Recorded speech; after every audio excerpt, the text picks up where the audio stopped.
இப்ப இந்த காலகட்டத்துல நம்ம கடவுளா வணங்குற ஒரு சில கடவுள்கள் முன்னொரு காலத்துல பூமியில வாழ்ந்ததற்கான அடையாளங்கள் எல்லாமே கண்டுபிடிக்கப்பட்டிருக்கு. அதாவது ஆதாரங்கள் எல்லாம் கண்டுபிடிக்கப்பட்டிருக்கு.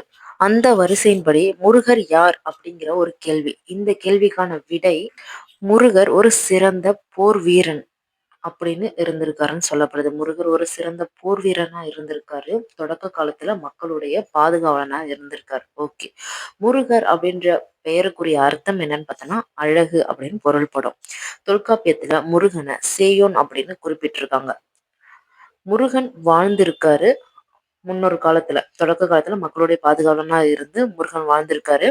அவரை வழிபடுற விதமா மக்கள் அந்த காலத்துல உள்ள மக்கள் எல்லாருமே நடுக்கல் அமைச்சு வழிபடுற ஒரு வழக்கத்தை வச்சிருந்தாங்க. அது போலவே முருகருக்கும் ஒரு நடுக்கல் அமைச்சு வழிபட்டிருக்காங்க. அதுவே காலப்போக்குல முருகர் கோவிலா மாறி இருக்கு.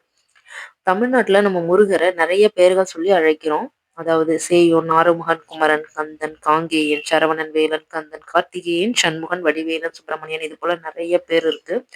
நிறைய பேர்களை வச்சு நம்ம எப்படி முருகரை வணங்குறோமோ அது போலவே உலகத்துல இருக்க நிறைய நாடுகள் வேற்று மதத்தினர் முருகரை அவங்களுடைய மொழியில வணங்குறாங்க.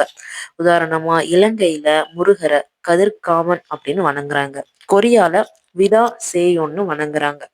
தாய்லாந்துல முருகரை பிராவத் போதிசத்துவா அப்படின்னு வணங்குறாங்க. வட இந்தியால ஸ்கந்தா அப்படின்னு வணங்குறாங்க.